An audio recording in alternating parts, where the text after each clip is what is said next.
icon status. Like, this is a household name.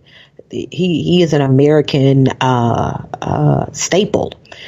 So then I've heard people like, well, do we stop watching the Cosby Show reruns? Do I not let my kids watch the Cosby Show? You know, because of him. So because, quote unquote, I don't want to support him. And that was a little bit unclear for me, because Bill Cosby cashed those Cosby Show checks a long time ago.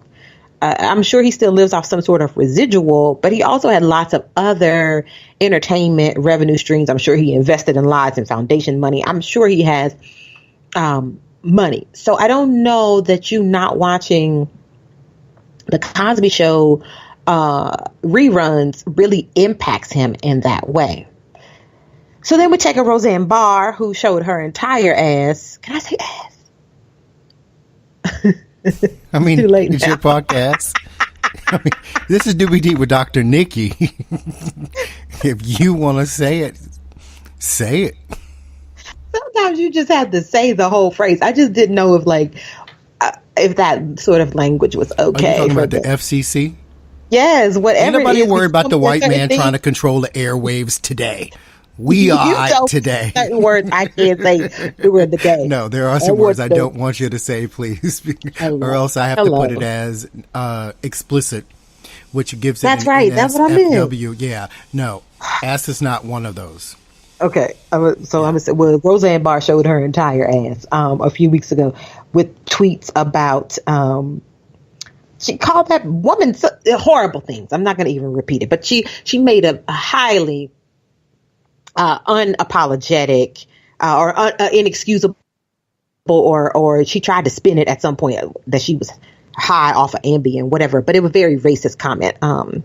And, you know, that was kind of the last straw for her, because again, we are in the times of hashtag Me Too, and studios. I think it's a combination of things.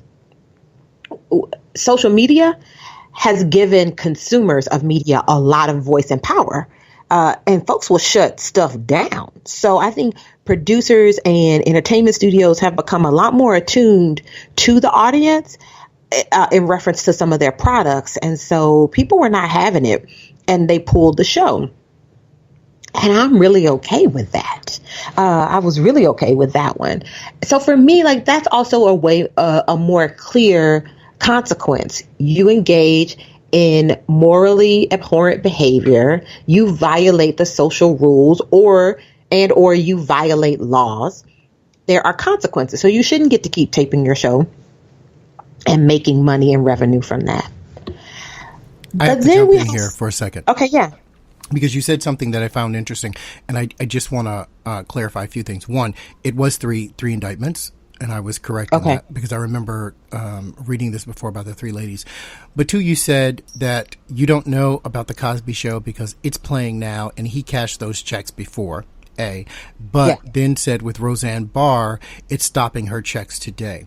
The problem I have with that statement is these rapes were going on while he was doing the Cosby Show. So while he was teaching our children how to be good fathers and telling black men, pull up your pants, he was pulling down his. That's a problem for me. And it should be a problem for everyone. I think, and this is where we get into this conversation, because the argument you just made is actually an easy argument to make for something you said afterwards, and that's social media. Social media today would not allow Roseanne Barr to keep her show, but there was no social media of this kind when Bill Cosby was out in these streets raping women left and right and still taping not one, but remember, he had several shows on at the same time. Let's not forget the spinoff, A Different World. So here's the thing.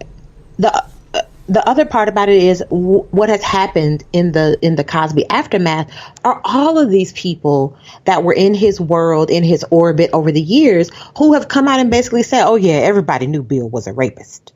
Like, that was like the world's most unknown secret. It wasn't, right? Well, most known secret. Here's the thing. It wasn't a secret. My mother had a recording of Bill Cosby from back in the day, in the 70s, in which he talked about putting Spanish fly in a woman's drink to make her more agreeable. Bill Cosby said it himself, but everyone laughed and thought it was a joke. These rumors, as long as I have been a part of the entertainment industry, I have heard about rumors of Bill Cosby and people making jokes like, oh, you know, she was invited to a Cosby party. Ha, ha, ha, ha, ha. This is not new. So for people to stand by in shock and outrage and clutch their pearls and cover their mouths, stop it. You were complacent in what this man was doing, and as long as what he was doing didn't affect your check, you were cool with that. And guess what? I'm cool with you because that's your choice, but I don't have to support it. Any of it. So I guess that's the question, though. What is the... What's the critical point? What's the rising tide that shifts our collective response towards a person? So said differently, how is it excusable that folks knew all of this stuff about him and continue to contribute to his success and financial success specifically? Harvey Weinstein. So Harvey Weinstein, right? Kevin Spacey, right? Morgan Freeman. I'm now hearing about our quintessential example, Woody Allen. Right. We have all of these examples now, and I'm trying to decide where is the line? Like, when do we decide we get fed up and enough is enough? That's one question. And two, how is it ultimately the consumer's responsibility to enact financial a punishment? And three, is that sufficient? Those are the three questions that I wrestle with. I'll start with the second one because that for me is the easiest. It's always the consumer's responsibility because you have the right to choose what you want to consume and you have the right to say no to others. But consumers don't feel empowered in that. Well, not even that, but also, how am I, let me just be my most common self. How I'm supposed to know Bill Cosby is a rapist? I'm 19-year-old person watching, the show. What action do I have as a consumer? Do you see what I'm saying? You would probably know if you was a white woman in his circle. Oops, did I say that though? Did I do that? I shouldn't have done that, right? Yeah. Okay, well. But seriously, that's what I mean about me being the consumer. Because oftentimes, as a consumer, we're finding out about these things post haste. Even with, I said post haste, post facto. Even with Nate Parker. Right. I'm into the conversation. With Nate Parker, Birth of a Nation. I was so excited about seeing this film. I was a Nate Parker fan. And then I start hearing all of this garbage about him being... accused of rape and blah, blah, blah, blah, blah. And so I was like, okay, well, let me see. And then I went digging in the crates and read the transcript from is trial the right word? I don't know, hearing that was held at the university at the time. Then I start reading his comments from other interviews. And so that part made it really clear for me, because for me, with him, there was no accountability. He clearly was firmly in the place of saying, in denial about his behavior, in counter narrative to all the other pieces of evidence around the event, and was still to this day not willing to even consider a conversation in which his behavior could be reflected on in a negative way. He was highly defensive and avoided conversation. So that made it easy for me to say, okay, I'm not going to go watch Birth of a Nation. However, somebody pointed out in my circles around this, like, the studio already paid him for that. It might even been you. Like, the studio has paid for that film. Like, he cashed that check. Well, yeah, already. Before you walk in the gate and start production, oftentimes, I mean, and the especially when we're doing talent. But if talent does this, we do 50 up front, 50 behind, or sometimes it's deferred pay if it's lower budget. I mean, it really depends upon the contract. But a director has already gotten his money. That's not the thing. But I want to take a step back because this conversation is so large, and I want to sort of break down and digest a few pieces for comparative analysis. I just want to take an intersectional look at this for a second, because we're here writing Nate Parker, right? And you're right, the studio did pull marketing funds from his movie, and basically let it die upon arrival. Mm-hmm. Yet there was another person who was an actor who was up for an award, won one or two of them, and still has his movie up on Amazon Prime because it was an Amazon production. And that was Mr. Casey Affleck, who's had similar allegations and was... The irony of it was he received an award and was given an award by a woman who is an advocate for women's rights and parts of the Me Too movement. So let's talk irony on stage. So there's that part of it too, when you sit back and say, so are there different standards for heterosexual white men than other people? We all know there is, but it is what it is. I want to make it personal for a second and go completely left of that, moving away from the Roseannes and all of these other people. When you talk about personal consumer responsibility, anyone who knows me from back in the day knows that I was the biggest Janet Jackson fan. I'm talking about I damn near ripped my earlobe off because I had a house key in my ear, had to bend down in order to open up the door to my front house because I could not take my key off. No. I had to have my key in my ear, right? Ridiculousness. I was on heavy ass house key. But anyway... And let me tell you, just this is exactly why to all folks that engage with or parent teenagers.